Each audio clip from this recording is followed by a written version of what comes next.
A lot of people learn about investing, home ownership, taxes, and long-term planning through family conversations and observation too.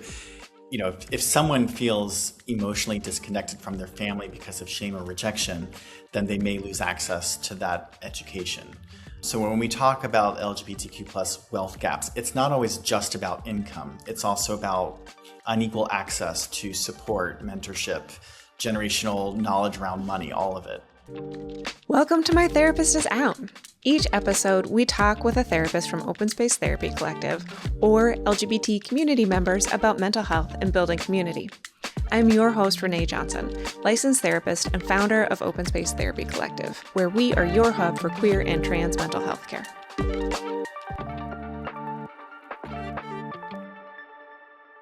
As we dive into today's topic, please keep in mind that this is a mental health podcast. We will talk about sensitive and difficult issues that are not appropriate for all audiences.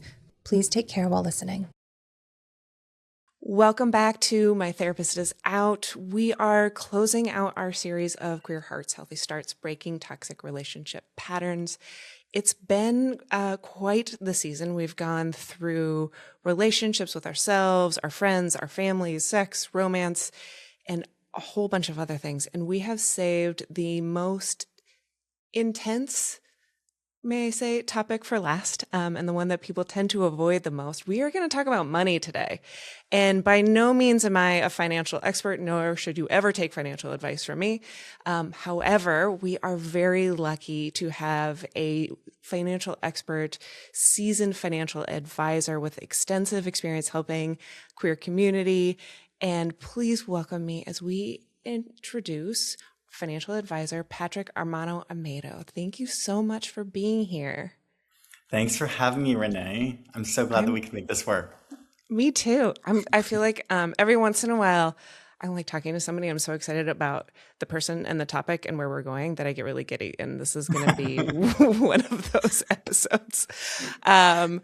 So everybody else can get excited about you too. Can you introduce yourself, name, pronouns, where you work, and kind of the background of how you got to be where you are? Sure, yeah. So Patrick Armano-Amato, I am a financial advisor with Merrill Lynch, he, him pronouns, and I focus on helping LGBTQ plus individuals, families, and businesses build long-term financial plans. I grew up understanding the importance of resilience, self-advocacy, and financial independence. And that perspective, it really helps shape how I work with clients today.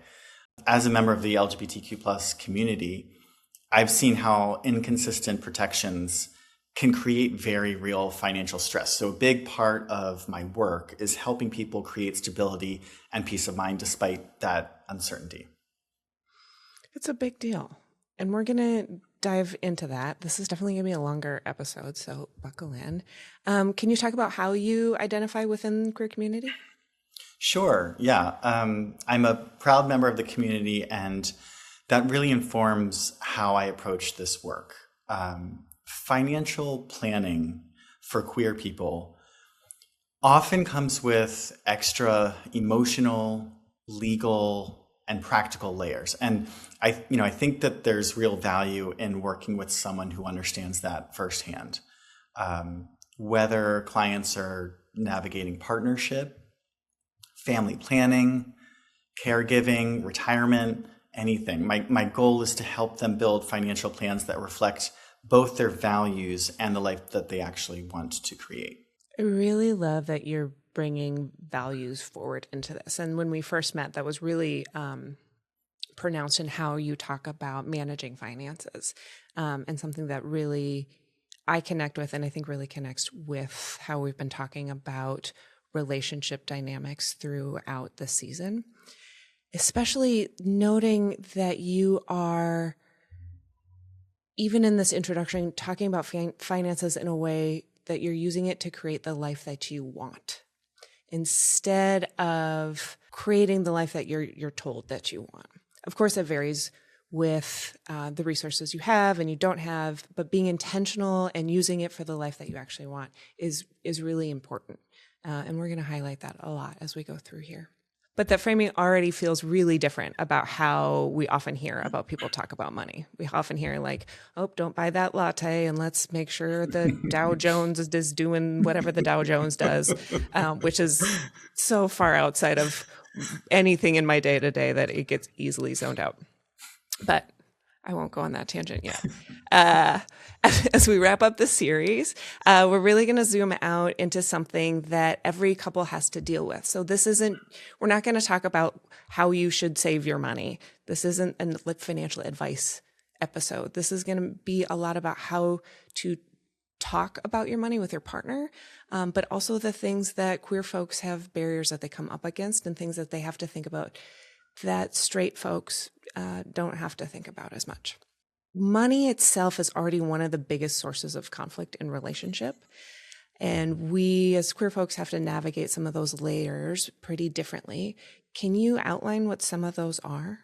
I think it's important to start with a bit of context, right? So financial planning in general is not something most people are really taught in school anyway, but for many in the LGBTQ plus community, there are also historical and cultural factors that have shaped how we think about money, stability, the future.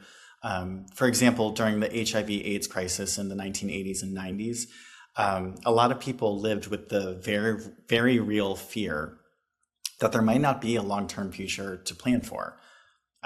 Saving for retirement or building generational wealth often felt less urgent than simply surviving and taking care of one another in the present. So when you consider some of that history, it makes sense that many LGBTQ plus people were focused more on financial survival and immediate security than long-term planning. I want to pause there for a second because I think that's really important.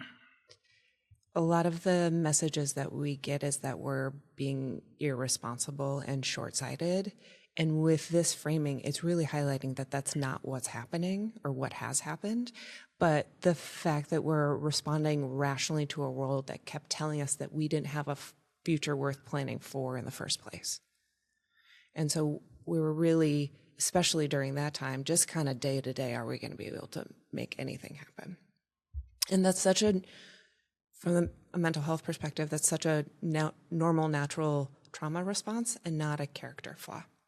I think a lot of people carry shame, and we'll talk a lot about shame throughout this, about their financial situation without really ever connecting it to our shared history.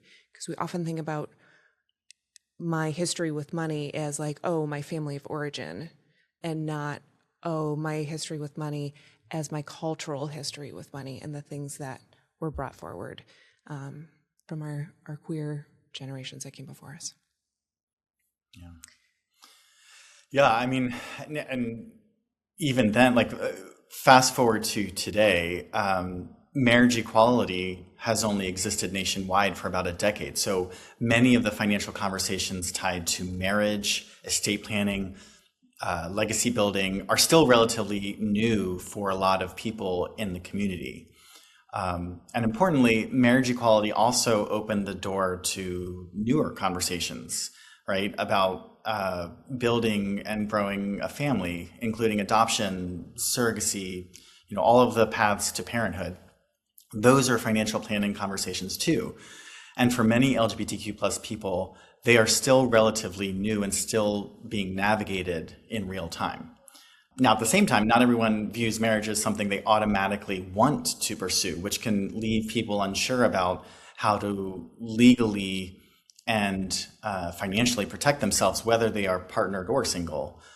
Then there's, also the question of generational wealth. Because of family rejection, estrangement, or just not having access to the same support systems, some LGBTQ plus people may not have grown up with strong examples of long-term financial planning or wealth transfer. Of course, that experience isn't universal, but it has absolutely shaped the financial realities of many people in the community. Yeah, so much. I mean, that piece, you've said so much that's hitting, but that piece where not everybody wanting marriage is worth sitting for a minute, because we talk all the time about how we want to deconstruct the internalized cishet norms and take the time to figure out what you really want. And that includes what you really want to do with your money and what the resources you do have. But the pressure to crave that societal norm can really come back strong when we're talking about equality. And collectively, we've worked really hard to win rights that some of us individually don't necessarily want. And there's a lot of tension there that's very real. And it leaves a big gap because so much of our legal system is built around or financial system as well, built around that infrastructure of marriage. So if the traditional norms for you isn't that path, as a queer person, you're often left wondering, well, then what does financial protection look like? And I 100%. Don't know the answer to that. You do. Yeah, well, and I mean, on top of that, many also take on significant financial responsibilities tied to caregiving, chosen family, healthcare, family building costs. So, there's that to consider as well. And the emotional side of money often gets overlooked too. Shame, rejection, or feeling like you've had to prove your worth can definitely shape how someone approaches spending, saving, success, or even financial avoidance. So there are a lot of layers to this conversation, and that's why it's important to talk about it openly and without judgment. Yeah. We see a ton of financial avoidance in the therapy room. We have a unique perspective on life and how people move around, and it comes up a lot with money. And especially right now, with everybody being laid off and job hunting for so long, like the LA film industry is a mess. And like half the people I know have been without work for a while. And that's really going to resonate with a lot of people listening, because when you get to that point, you're like, oh, I don't even want to look at it because I don't know what's happening. And when something feels so loaded or painful, we stop looking at it. And money carries so much emotional weight, even though I think society likes to think it's just money. It's fine. Just do the right thing. Before we kind of dive into each of these topics that you're highlighting, can you talk about how internalized shame affects our ability to handle finances in a healthy way? Sure. So, something I've been thinking about a lot comes from the book The Velvet Rage by Alan Downs. He talks about this ongoing dance between shame and rage that many gay men, and honestly many LGBTQ plus people more broadly, can experience after growing up in environments where they felt different, rejected, or unsafe.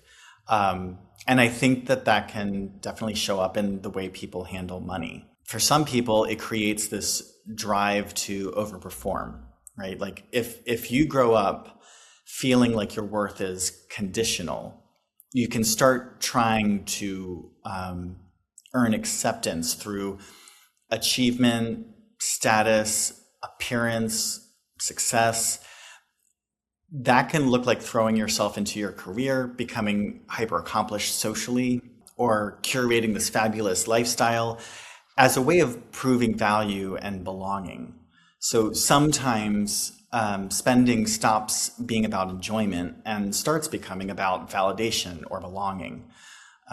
Expensive dinners, designer items, extravagant vacations, or constantly treating others can become tied to identity and acceptance. It's such a clinically rich observation. And I realize you're not a therapist, but as we've talked about this over the past month, there's so many things that you've brought up that we've ended up talking about as a team with the other therapist, and how important these things are to highlight. And a lot of queer folks don't notice that that's even a pattern. That the performing okayness through consumption, through look how great I am on Instagram, through followers, through let's have this fancy party, really is curating and duct taping things together to kind of feel okay and be accepted. And taking that perspective really highlights that it's not vanity.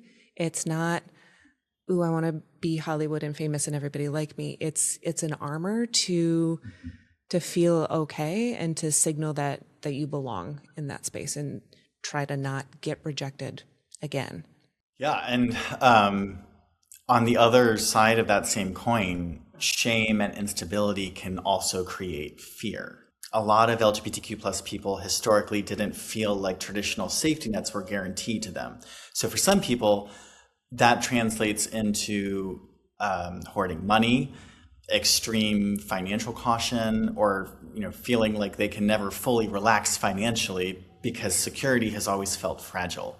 And then there's another layer that often doesn't get talked about enough too, which is how gender expression and presentation can affect financial outcomes. Over time, repeated experiences of rejection or judgment can create financial anxiety and even financial planning avoidance because money starts to feel emotionally loaded instead of empowering. I think the important thing is recognizing that these behaviors often aren't about irresponsibility or vanity, as you mentioned earlier. A lot of them are survival responses to shame, exclusion, or instability. And once people understand the emotional story underneath their financial habits, they can start making decisions from a place of intention instead of survival or validation. Yeah, that intention instead of survival is really one of the big goals of healing and moving forward is when we're constantly in survival mode and trying not to get hurt again or trying to lick our wounds instead of intentionally building a life that feels authentic, moving from reacting to like the hurt into actually building towards it. It turns out that this is going to sound real cheeky, but it turns out that work also is reflected in your bank account, right? And all of the other things that we do, but it's really obvious when we start seeing that with how people save and hoard or overspend and can get extravagant with their money. Hey, Renae popping in just for a minute to say thank you for listening. We really hope you are enjoying the conversation today. Any chance you have to rate, review, subscribe, and share with a friend makes a huge impact, and we greatly appreciate it.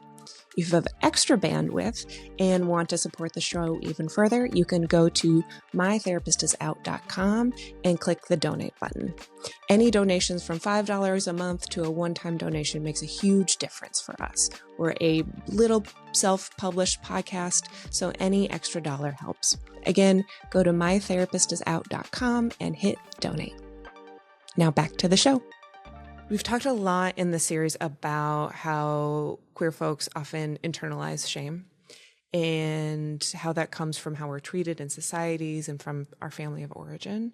Can you talk more specifically about how this affects transfer of generational wealth? For sure, yeah. I think it's important to recognize that generational wealth is about much more than just inheriting money. Right? Like it's also about access to financial education, stability, mentorship, support within a family system even. For many LGBTQ plus people, there has historically been a real fear of rejection from family after coming out. And in some cases, that rejection became financial. Some queer adults were cut out of inheritances, or removed as beneficiaries from retirement accounts or life insurance policies, or excluded from family homes and family wealth altogether.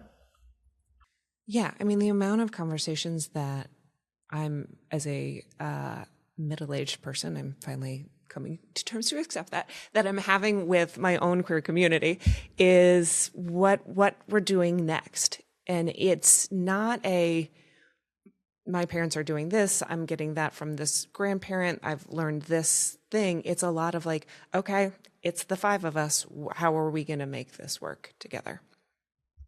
So even when we have those rejections that aren't necessarily explicit, there's still a lot that gets lost, right? So like, okay, I'm not going to inherit $1 bazillion. Not that that was in the cards anyway, but I think so much about how like the financial knowledge gets passed down and how to handle finances, even if you're not, sitting down at the kitchen table and you've got parents who are very like financially astute and can teach you. You're still learning through observation and watching your parents talk about a mortgage, or hearing how they're handling a job loss, or being included in those conversations, or even watching them screw up and watching the result of that happen, right? And that's a ton of people's experience.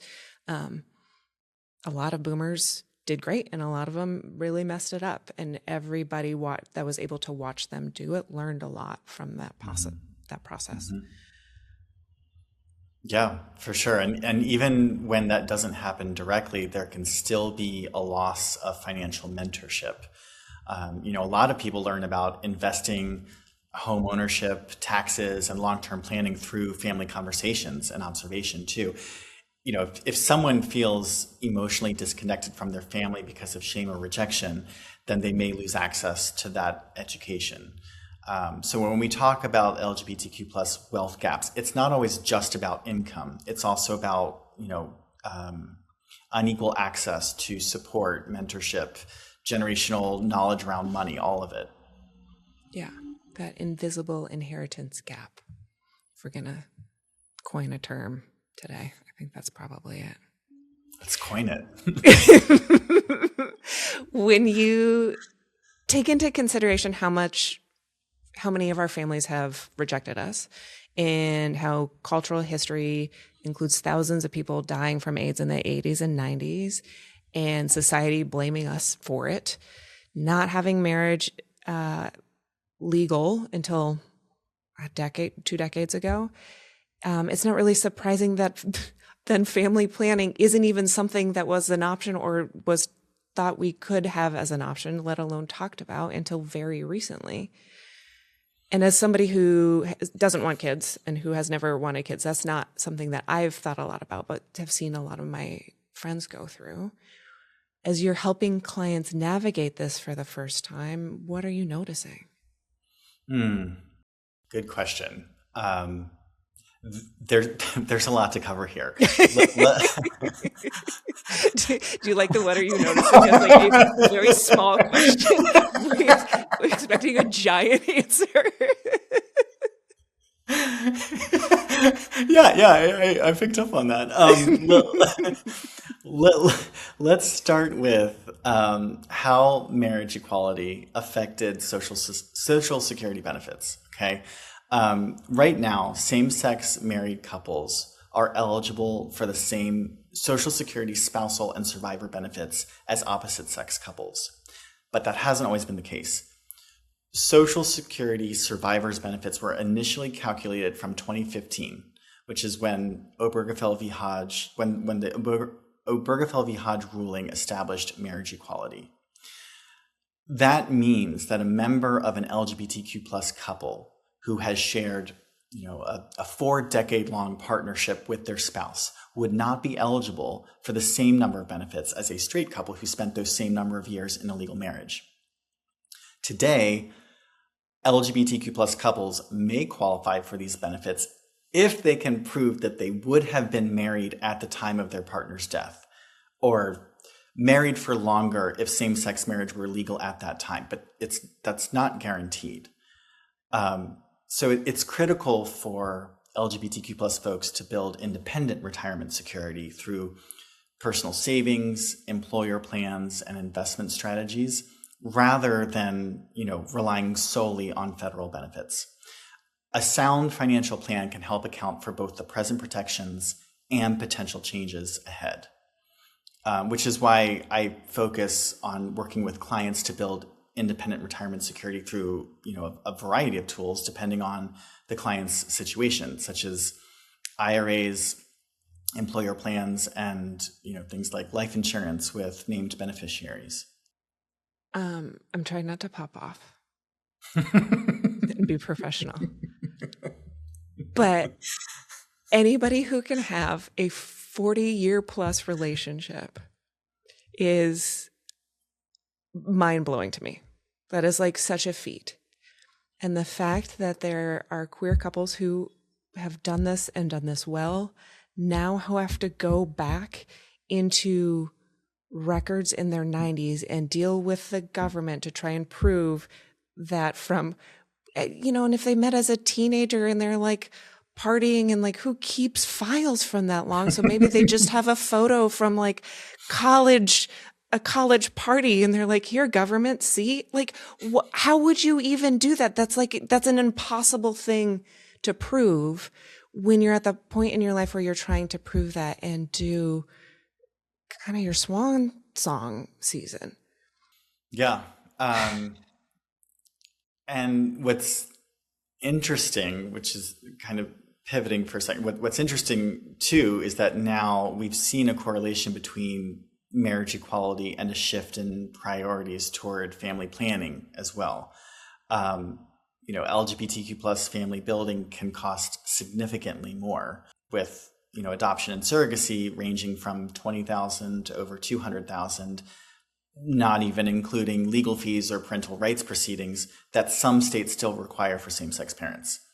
Now, for gay men who may need both egg donors and a surrogate to carry the child, costs could be even higher than for women, totaling $200,000 to $300,000 per child. It's also important to understand what, if any, assistance you can receive from health insurance or your employer. In some cases, it's required to prove infertility, which until recently was defined as an inability to conceive in a heterosexual relationship. So, I tend to advise clients to start early with dedicated savings or investment accounts, budget for legal and medical costs, and build a flexible plan that accounts for parental leave, childcare, and healthcare as well. The definition of infertility there is wild. That's wild to me. But I'm not going to get sidetracked. But let's just say the quiet part out loud is straight couples can get to pregnancy for $0. Literally nothing. Meanwhile, we're talking about $200,000 to $300,000 for a same-sex couple just to get to that same point. Like, this is not a gap. This isn't like an extra step. This is a full canyon. And it's not because queer people love their children any less or any less wonderful parents. It's just because the system wasn't designed for us in mind. And then on the top of the financial cost, we've got the emotional and logistical cost, the time lost. This isn't, doing IVF takes years to get to that point, years and hours and years and hours. And we're not even talking about adoption and fostering yet. The level of vetting that queer parents have to do to foster or adopt is 10,000 more steps than it is for a straight couple. And both straight couples and queer folks deserve to be parents. This isn't straight couples are doing it wrong. It's they should be parents, and so should queer folks. Where same-sex couples have to open their homes, their relationships, their finances, their personal history to full-on scrutiny just to get a child into their home, and be willing to get every little part of themselves and their relationships and their families pulled apart. The home studies, the interviews, the background checks, the biases of the caseworker, the agency still may say no. Even if you got the most type A queer couple ever that's got everything done, it still may say no. And it's exhausting and it's dehumanizing. And I feel like that word's been used too much. And I really want to reiterate, it's not that straight parents are doing anything wrong. And I'm not going to get into how many foster kids end up in really horrible situations with straight folks, because that's not the point here. And all of this, and then we wonder why queer folks feel so financially and emotionally overwhelmed all the time when it comes to family planning. It's not, it's hard not to feel defeated, because it's not that this isn't just unhelpful, but the systems are actively built around erasing queer families and making sure they don't exist. Okay, I'm going to get off that soapbox so I don't say anything I shouldn't say. But let's pivot. And to something even more intense. I hate that I even have to ask this. But now that gay marriage is being challenged in the courts, what are some practical steps that LGBTQ couples can take to safeguard the financial rights that they have built together and access spousal benefits? Yeah, it's a great question, and I would first and foremost recommend that they seek professional legal advice, and neither I nor Merrill Lynch offer legal advice, so it's essential to collaborate not just with an advisor, right, but like also with an LGBTQ plus competent estate attorney, since laws can vary by state and can change. It's important to recognize that planning for uncertainty is part of financial resilience. So couples can prepare by maintaining separate, well-documented estate plans, holding assets in trusts rather than relying solely on marital status, keeping powers of attorney and beneficiary designations updated and legally consistent, documenting joint contributions to shared property or accounts. The key to all of this is coordination. Your legal documents, beneficiary designations, and financial accounts all need to align. And without that, courts may default to next of kin laws that exclude chosen family or partners. So these steps help protect both partners and prevent unnecessary financial disruption. Also, these protections help ensure, even if the legal definition of marriage changes, your financial rights remain intact. The best defense is a plan that doesn't depend entirely on federal recognition. Something, too, to keep in mind is that there are more than 1,100 federal and state rights and privileges tied to marriage, many of which directly affect your finances, right? So beyond the more familiar protections like hospital visitation, married couples benefit from several tax advantages too. For instance, rules around gift splitting, the unlimited marital deduction, and the ability to transfer significantly more assets to heirs without incurring transfer taxes can outweigh what's sometimes called the marriage penalty, which is when filing jointly places you in a higher tax bracket. As a married couple, you and your spouse can treat gifts as coming from both of you, allowing you to maximize each partner's annual exclusion and lifetime gift exemption. And thanks to the unlimited marital deduction, spouses can pass unlimited assets to one another during life or even at death without triggering gift or estate taxes. Let's see, something else is a non-earning spouse is also eligible to contribute to an IRA. And if a spouse passes away, the surviving spouse can stretch distributions from an inherited IRA over their lifetime. By contrast, an unmarried inheritor must fully withdraw the balance of an inherited IRA within 10 years of the original account owner's death. So suffice it to say, there's a lot at stake here. A lot at stake is an understatement. And what I keep coming back to is that so many people are in these positions and then alone, and you shouldn't have to be navigating this alone, where straight couples can build this whole fortress around them. And so even if a spouse dies, like you're saying, there's the longevity of the plan goes beyond that spouse, and so that support is built in. And the fact that we have this is just so unjust and so exhausting, and yet here we are. And this is the reality.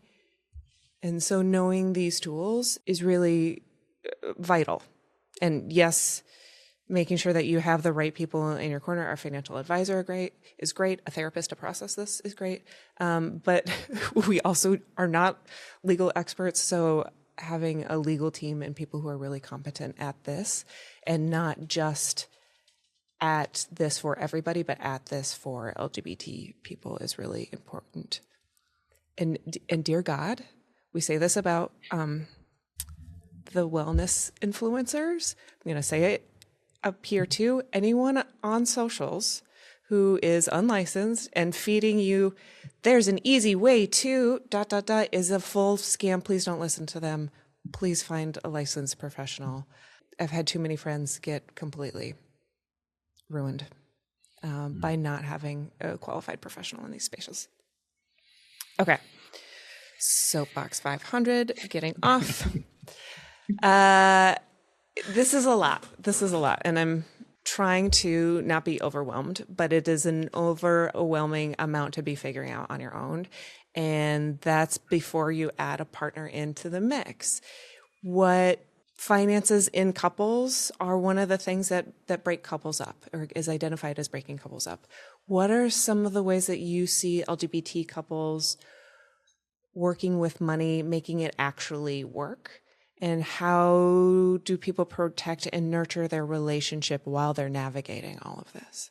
So one thing that I see over and over is that LGBTQ plus couples tend to become very intentional communicators because they often have to be. A lot of the traditional financial scripts people inherit, like marriage, family support, gender roles, retirement expectations, don't always cleanly apply. So couples end up building their own framework together. So the healthiest couples I work with don't avoid money conversations. They normalize them. They talk openly about debt, spending habits, career risks, family obligations, and even fears around security or discrimination. And that transparency creates trust.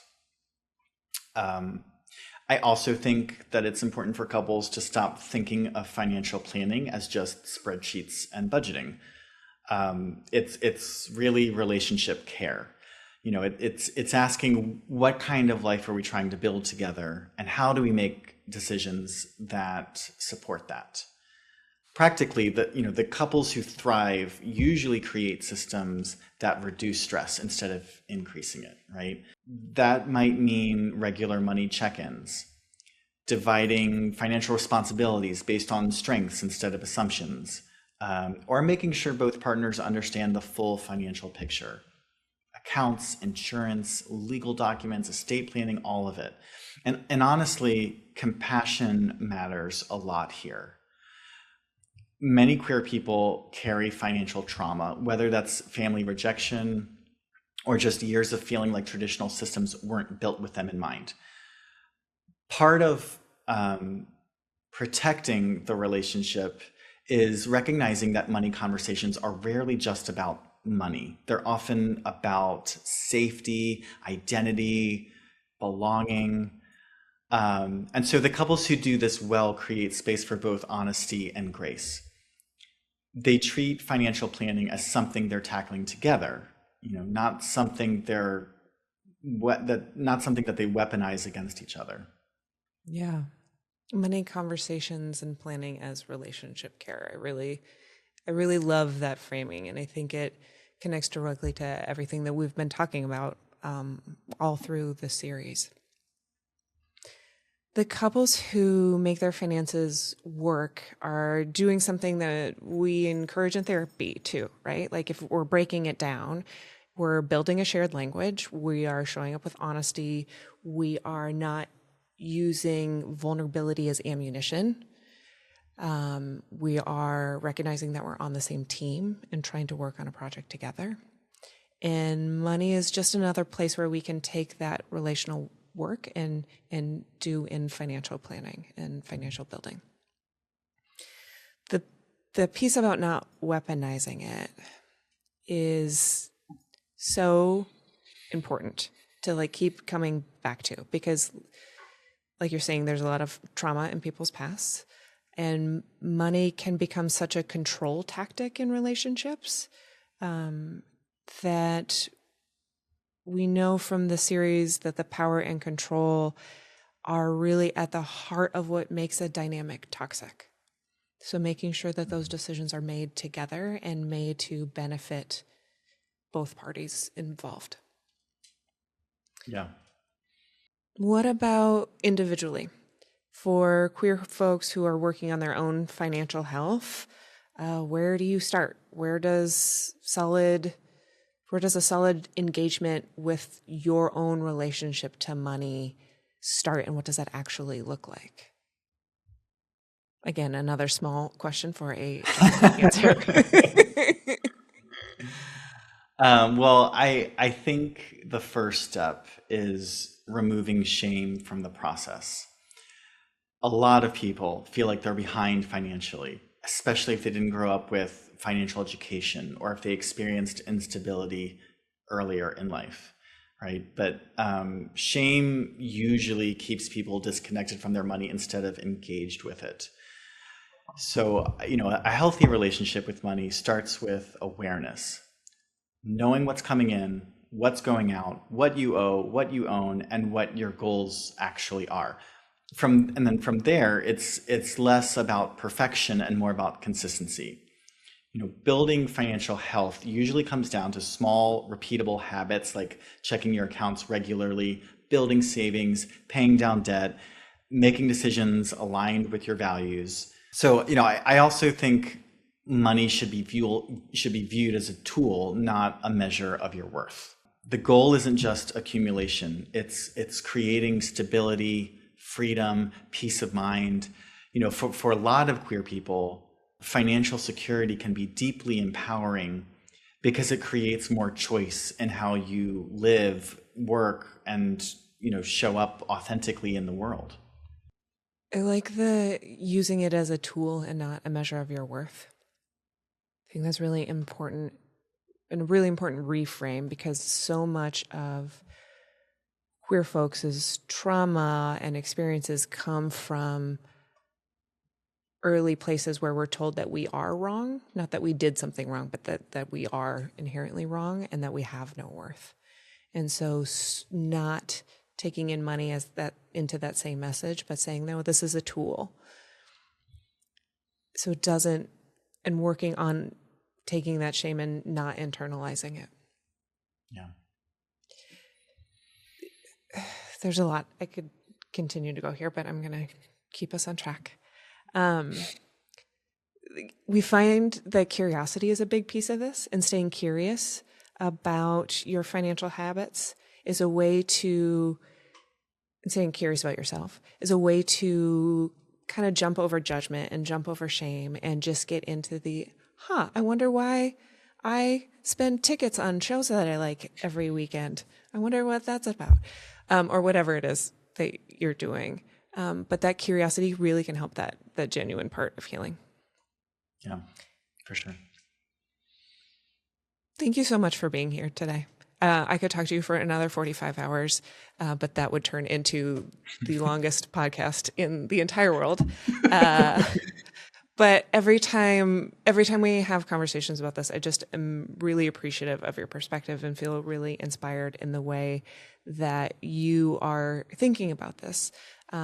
We often, as those of us in the mental health world, struggle to find allies in some of the other professions that have that skill to work with folks in queer community. And so I really appreciate your perspective and how much you've really intentionally thought about this.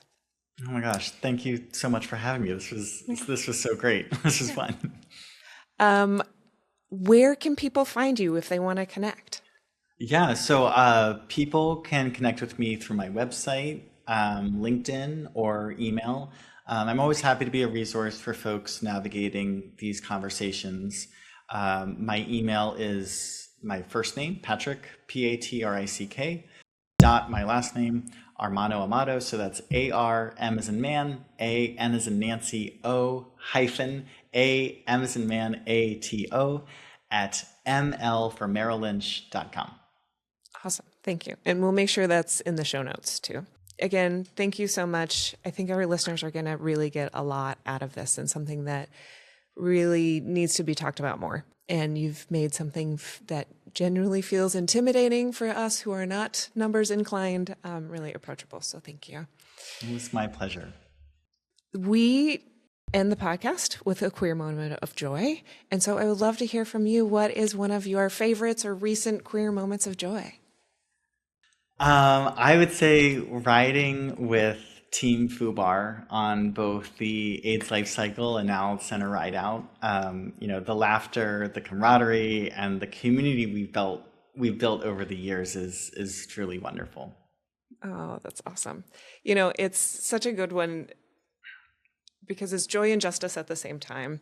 And this was unintentional because you and I met at a mutual friend and colleagues event, but we've had other people from the FUBAR team on the podcast, and those are great episodes. So you want to check out the episode with Dr. Kendra Wu, all about chiropractic care, and with Erin Detroit Vasey, all about community building. They're also just wonderful queer souls in the world. Next up, we have a 2-part Q&A with myself and one of our therapists, Allison Smith. So please stay tuned for that. If you have any questions about what we talked about today with Patrick, anything in the episodes from Queer Hearts Healthy Starts, anything about relationships and toxicity, please send us an email, shoot us a DM, and we will get those answered here in 2 weeks. Thanks, y'all. Thanks, Renae. Hi, my name is Gabby, and a queer moment of joy that I can remember is actually last year going to World Pride in Lisbon. That was just like a core memory experience, just being surrounded with all these people that I can identify with from all over the world and just dancing in the streets of Lisbon. It was beautiful. My name is Casey. My pronouns are she, they, and a queer moment of joy for me is getting my hair cut. Thanks for joining us. If you're in California and looking for a therapist, visit our website at openspace.therapycollective.com and book a free intro call with one of our therapists. If you're enjoying My Therapist Is Out, please rate, review, and follow us on Spotify, Apple Podcasts, and YouTube. Do you know somebody who could use a little extra dose of queer community? Send them one of your favorite episodes of My Therapist Is Out and help our collective grow one listen at a time. My Therapist Is Out is an open space therapy collective podcast, and our podcast editing is done by Rachel Peltzer and Smash and Grab Studio. We'd love to hear from you about today's topic, so email us at info@openspacetherapycollective.com. You can find us on TikTok and Instagram at Open Space Therapy Collective. Thanks for listening.